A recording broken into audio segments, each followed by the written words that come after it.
Gianti duduk di ruang tamu yang tenang, menunggu suaminya Andika yang sedang bertugas sebagai satpam di sebuah bank swasta. Malam telah larut, dan biasanya Gianti akan merasa nyaman dengan tempat tinggal mereka yang sepi. Namun malam ini suasana terasa berbeda. Ada ketegangan yang mengelayuti pikiran dan hatinya. Sejak awal malam, Gianti merasa seperti ada yang mengawasinya. Setiap langkahnya terasa terus dipantau dengan cermat. Mungkin itu hanya imajinasinya saja yang berlebihan. Namun perasaan itu semakin menguat seiring berjalannya waktu. Saat melintasi lorong gelap menuju dapur, Gianti merasa ada bayang-bayangan yang melintas di sudut mata. Dia berusaha untuk mengabaikannya, menganggapnya sebagai refleksi dari kegelapan malam. Ketika Gianti mulai memasak, perasaannya menjadi semakin kuat. Setiap bunyi kecil, setiap barang yang bergerak, semua terasa mengganggu. Dia merasa seperti ada sesuatu yang tak terlihat hadir di sekitarnya. Dan ketika dia memandang keluar jendela, apa yang dia lihat membuatnya menahan napas. Di luar jendela, di tengah kegelapan malam, terdapat sesosok bayangan kepala yang nampak terjulur ke arahnya. Tapi yang membuatnya merinding adalah ketiadaan badan yang menyertainya. Hanya bayangan panjang yang terlihat seakan-akan entitas yang tak terlihat telah menarik dirinya keluar dari tubuhnya sendiri. Gianti merasa ngeri. Dia ingin berteriak, namun kebingungan membuat suaranya terdengar parau dan lemah. Dia meraih telepon genggamnya, ingin menelpon Andika atau siapapun yang bisa membantunya.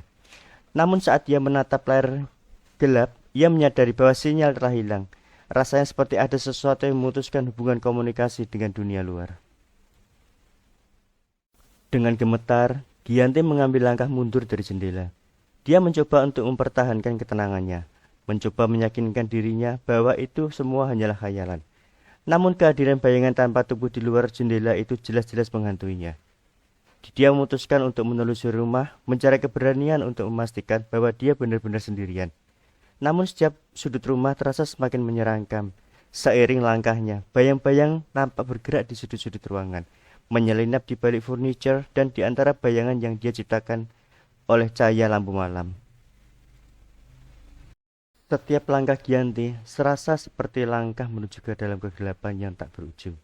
Dia merasa terperangkap di dalam rumahnya sendiri, dengan ancaman tak terlihat yang mengintai di setiap sudut. Ketika dia mencoba menyalakan lampu, kegelapan hanya semakin terasa mencekam. Lampu padam seolah menolak untuk memberikan cahaya, meninggalkannya dalam kegelapan total.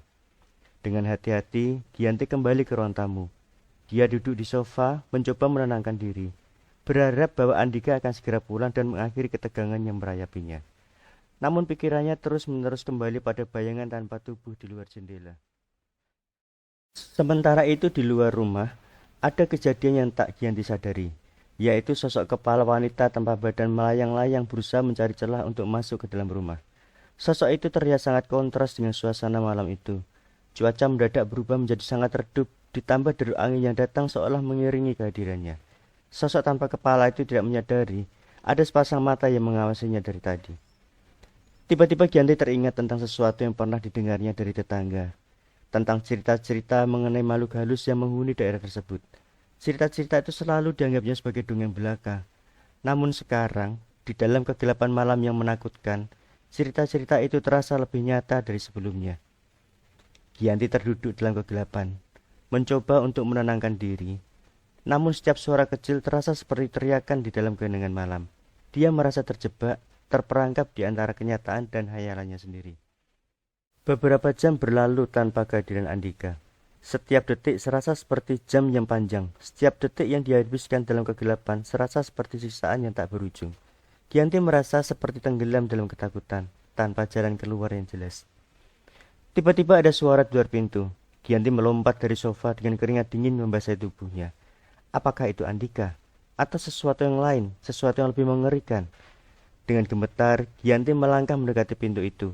Dia menarik napas dalam-dalam, mencoba untuk menenangkan diri sebelum membukanya.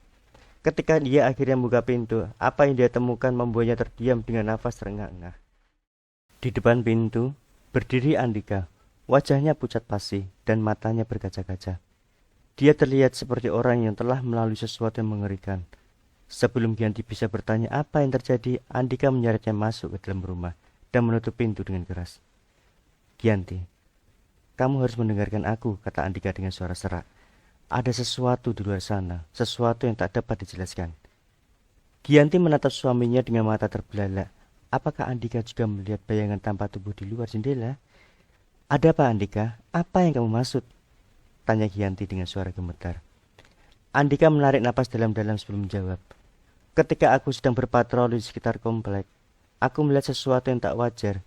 Sebuah bayangan panjang seperti manusia, tapi tanpa tubuh.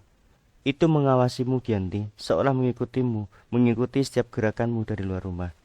Gianti terdiam, sambil menatap suasana ruang tamunya dengan pandangan kosong. Karena tanpa diceritakannya, seolah suaminya telah mengetahui apa yang telah dialaminya. Demikianlah kisah kita kali ini. Kalau teman-teman berkenan, pilihkanlah subscribe, komen, dan like, agar channel ini dapat berkembang di kemudian nantinya. Terima kasih.